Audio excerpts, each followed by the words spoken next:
Hey y'all, my name is Jonathan Martin and I'm coming to you from the campus of DePauw University where I'm with the Center for Spiritual Life because something extraordinary is about to happen in our little town of Greencastle, Indiana, where in just a few days a remarkable convergence will happen of some of the greatest ministers, activists, artists that I know. We are hosting an event. It's our annual Mendenhall lecture, but it's snowballed into something really, really special for this year. We're calling it the Criminal and Justice System on Death, Faith, and Black History, a historic two-night symposium, Sunday and Monday night, February 5th and 6th at Gobin United Methodist Church, where Dr. King preached, by the way, on September 5th, 1960. Very much central to our campus, literally, and central to the history of our campus. And what an appropriate place for an event like this, where we're going to get together and talk about some provocative things, starting with this premise, which is kind of a brutal one for someone like me who's a person of faith, that it would seem that certain ideas about God, about faith, about justice, may even be the primary reason that capital punishment, that so much of our criminal justice system is shaped around these broader ideas that we have about God, morality, justice, ethics. It would seem that some of these ideas are actually killing people and continue to kill people. And yet there is also this thing that within that same stream, broadly speaking, that same belief system, that there is another strand, there's another way of being that actually seems to be the hope for resistance to these things. So we're talking about the Black church, talking about Black church tradition. We will be talking about capital punishment. We will be talking about mass incarceration, but it's bigger than that.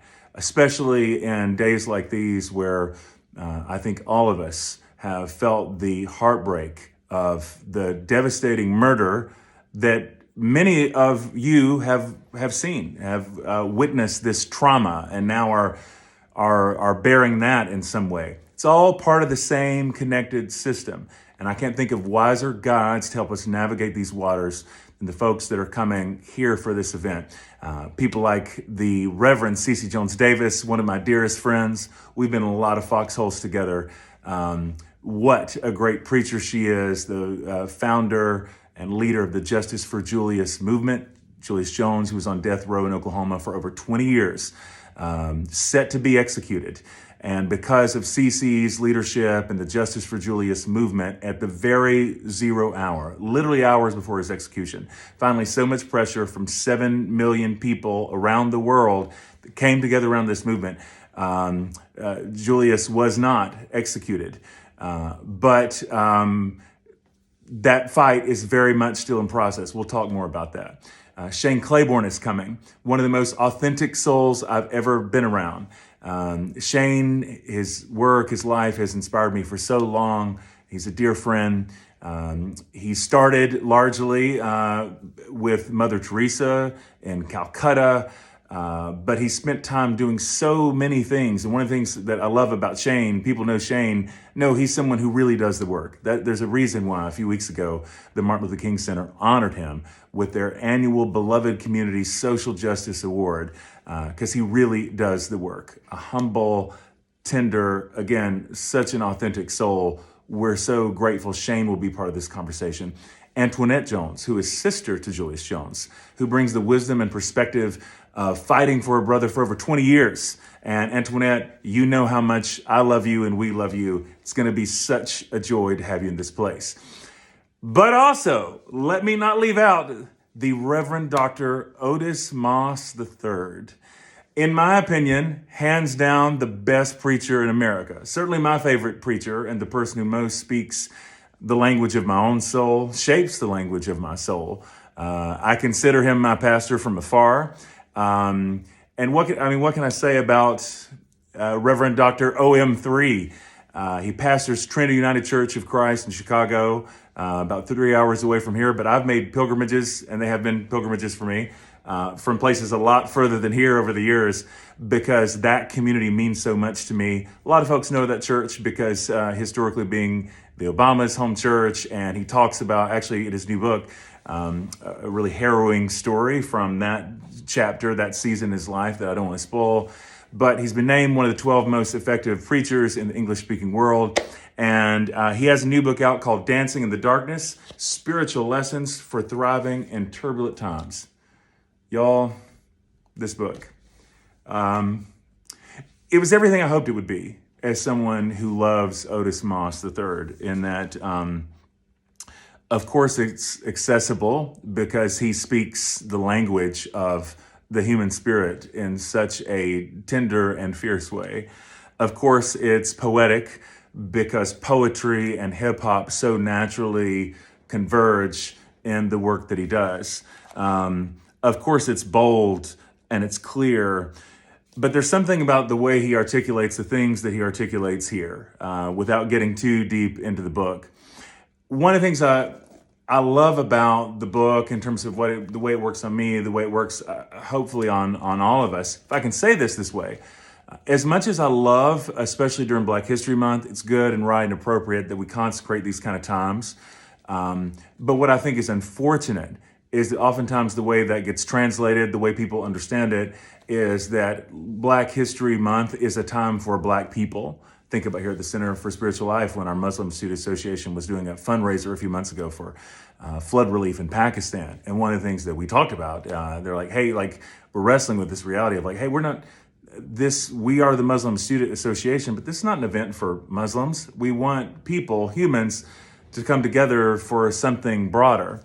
And I think when it comes to the Black church tradition, where there is such a history of resistance, I don't feel like it's a hot take to say we have no other blueprint in American history for sustained long-term social change, real revolution outside of the Black church. It is really, it's all there.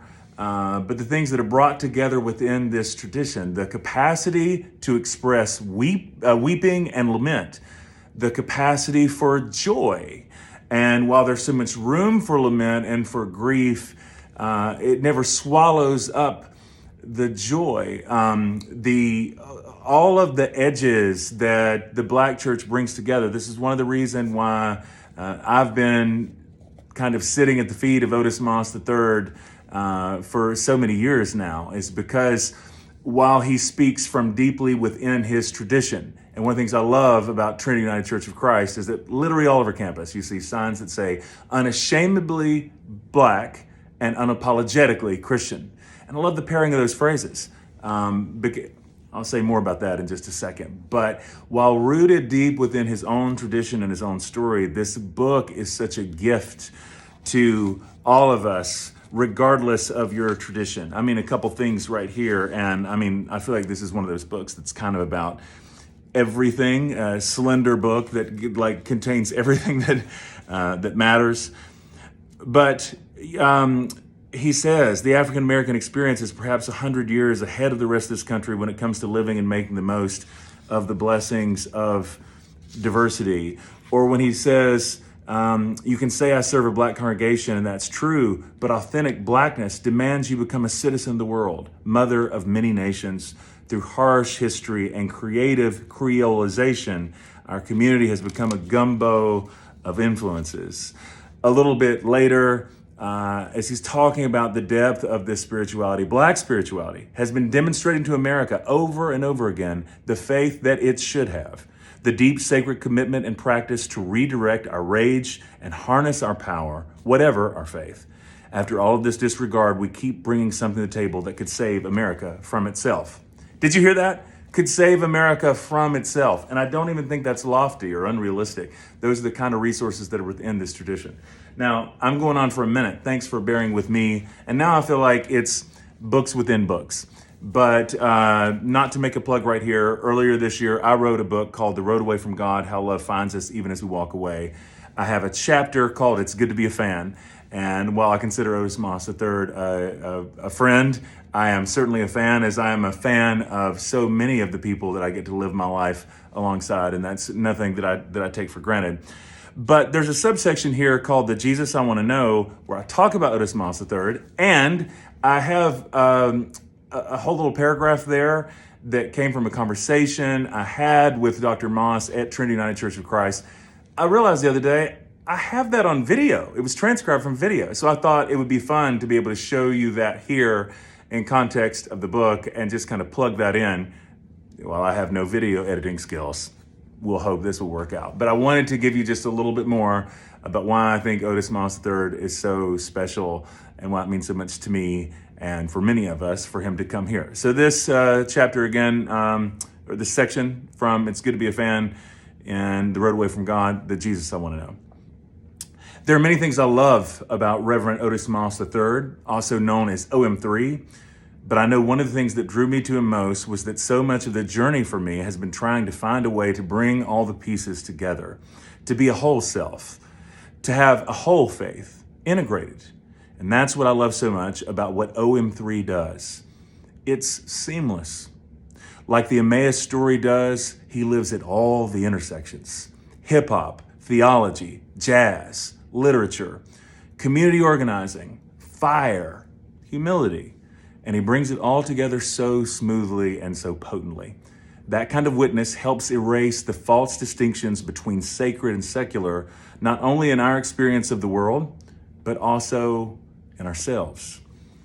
I have made numerous pilgrimages to Trinity United Church of Christ, where OM3 is the pastor, taking over for Dr. Jeremiah Wright. For me, it was a matter of following breadcrumbs to the table from which Christ was feeding me. Trinity is thick with tradition. The expression of Black worship, the cadences and tones, the organ, the saints of all ages, the rhythm of a clear liturgy that is never too constricted for improvisation. Trinity UCC does not set out to be multicultural. It is decisively the Black church. There are signs all around the property that read unashamedly Black and unapologetically Christian. People who know nothing of such spaces will tell you that particularity is somehow divisive. The truth is, I have never encountered a more radical welcome anywhere than what I've experienced when I've been to Trinity. As it turns out, the more people are grounded in the particularity of their own story, the more welcoming they are to those outside of it, not less. The bodily, ecstatic character of the worship connects me to a past and to a tradition that is back there. But I can't think of any place or any people that's more futuristic than Trinity. It is wisdom from the future, even if in places like Trinity, they have known it for a very long time. The church truly welcomes all, and under OM3's leadership, while continuing the historic intellectual and spiritual witness of the church, it's expanded that witness to include prophetic witness and concerns not traditionally central to the Black church, extending into environmental concerns. The extent to which Trinity is able to create a sustainable, beloved community that connects with people at all stages of life is nothing short of remarkable. It's a space for the prophetic counter-witness of the church, too wild for the Protestant white liberal imagination, too political, that is, too present here in the world for the evangelical imagination, too insistent on love for people who only imagine burning everything down. In short, it's space for God. At the center of this flame always is the same stranger who came undercover on the road to Emmaus. OM3 had already preached all morning, and between services on his way back to his office, I marveled at how he seemed to know everybody's name in the building. Far from being a distant figurehead, he knows and is known within the community. And I saw no distinction in how he related to anybody based on any kind of social status. Already having poured out all day, and with a Sunday evening service yet to come, he was still wearing his white preaching robe as we sat back in our chairs, and he talked about the centrality of Jesus to it all. And with that, I'm going to turn this over because this whole section here, I'm going to give you now verbatim exactly from OM3's own mouth, which I think is far more powerful. I should have thought to pull this off for the audiobook, Pastor Moss. So I want to show you that right now. The person of Jesus. I'm Jesus-centric. And interesting enough, that's the other thing about Black theology, that narrative or Africanity.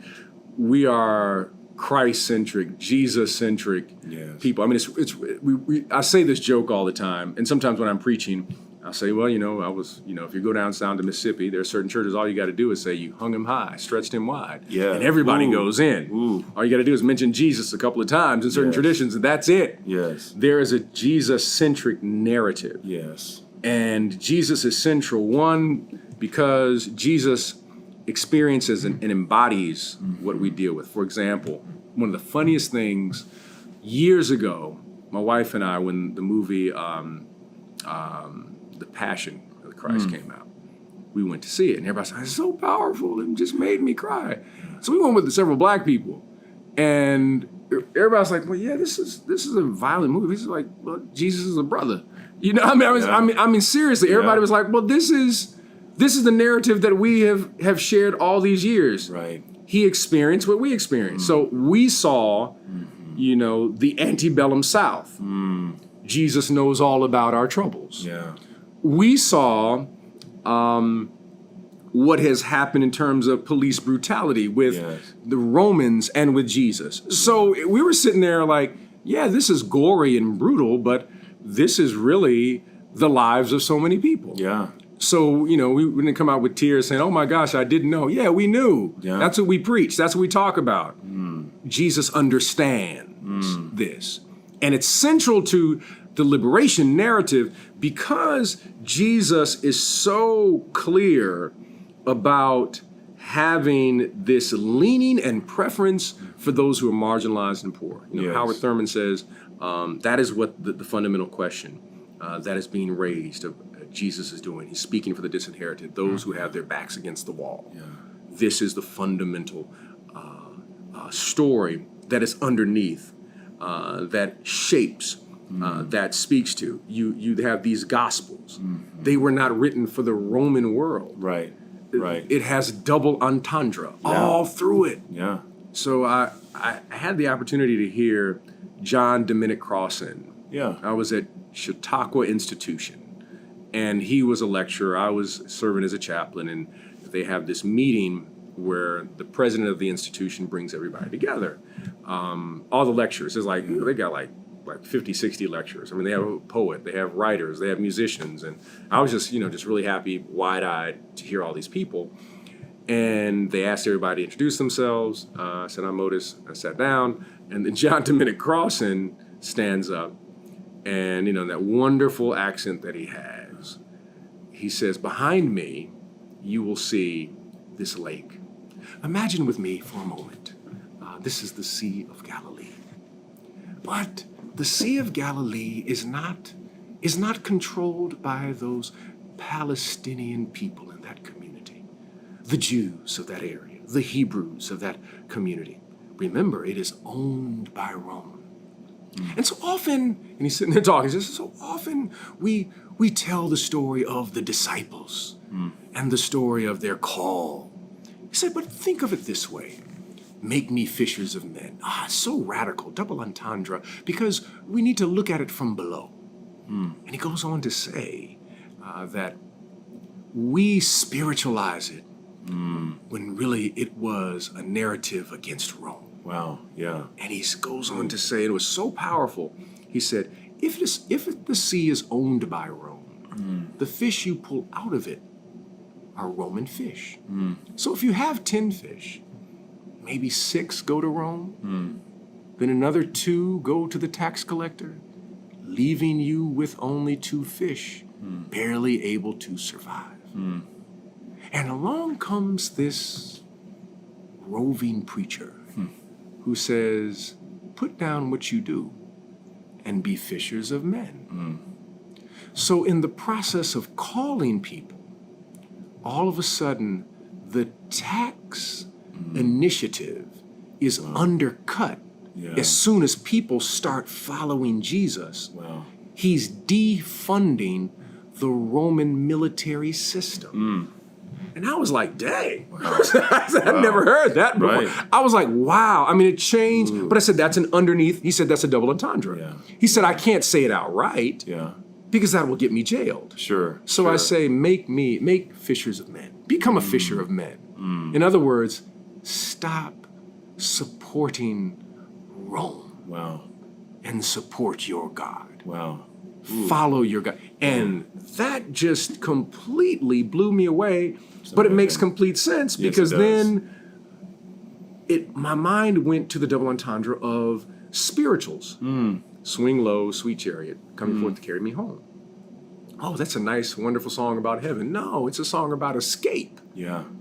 And how you sing it determines which direction you're running. Wow. Yeah. If I sing with a bass, that's telling me one direction. And then I start doing remixes. And the remix is Swing Low, Sweet Chariot, down by the riverside. I'm sending a signal to you that if you don't want the dogs to catch you, get down by the riverside. God's going to trouble the water. Keep mixing in these other songs, meaning wade in that water. God's going to trouble the water. So the double entendre of the spirituals, the double entendre of the gospel. And then all of a sudden, oh, wow, I'm seeing the gospel in a different way. In America, we've got to learn how not to read it as an American. Right. Yes. We got to read it from underneath. Yes. And when we read it underneath, all of a sudden, Jesus shows up. And sometimes all you can do is laugh. Say, this is a bad brother. Yes. Yes. This is a bad brother. I mean, Yes. Jesus Yes. is the man. Yes. Oh, that's amazing. I'm loving this so much. It's so. I know that I don't know this Jesus from the underside, but this is the Jesus I want to know. And Otis Moss III is the kind of witness I need to learn of him. One of the reasons I can't give up on the Jesus story personally is precisely because it's a story that, despite all the ways that it's been co-opted into coercive, oppressive, colonizing ways, still rings true. I am convinced that the Jesus Otis Moss III preaches and that Howard Thurman described is, in fact, the real Jesus. To leave that story altogether for me would be to concede it to the very people my heroes have lived their lives in protest to. The Jesus who has been used to maintain the social order of the world as it is and uphold the status quo, quite simply is not the Jesus I believe in. The Jesus story is the fundamental story that I've seen animating Trinity United Church of Christ, the story that I've seen in the lives of people like Sister Margaret Gaines and OM3. I want to be captured by what captured them. I've seen in them a world I would like to live in. When I hear and see distorted visions of God, I truly not believe that those who claim them speak for God or for me, or have any correlation whatsoever to the faith story I'm caught up in. I have no judgments on anybody's soul, but I do flatly believe that people in our time who speak terrible things of God and justice have never heard the voice that called out to Abraham, Miriam, Deborah, Samuel, Isaiah, John on Patmos, Hildegard of Bingen, Teresa of Avila, Francis of Assisi, Frederick Douglass, Harriet Tubman, William Seymour, Martin Luther King Jr., Fannie Lou Hamer, Gustavo Gutierrez, Sister Margaret Gaines, Rowan Williams, Otis Moss Jr. or III, and Rachel Held Evans. I take heart in knowing this. There are plenty who profane the name of God while claiming to speak on God's behalf. There are plenty of dissonant stories that make a terrible racket and show us a Jesus whose company we'd really rather not keep. But what remains is the fundamental story, the true Jesus, the one we want to know, and we're not obligated to give airtime or authority to anything less. For all the things we can't control in the world, we can control who we listen to and take seriously. These are the kind of witnesses we can choose to shape reality for us. It really is good to be a fan. Well, that was a little more than a teaser, a little more than an appetizer, but I hope that you will join us either in person or streaming again February 5th and 6th, Sunday and Monday night from Gobin United Methodist Church here in Greencastle. Don't want to overstate the case, but I know there's a lot of people here who I think are looking for an alternative expression, for something that's connected to a tradition and a story that's bigger than theirs, who want to be involved with work in the world that actually moves the needle, that actually changes things.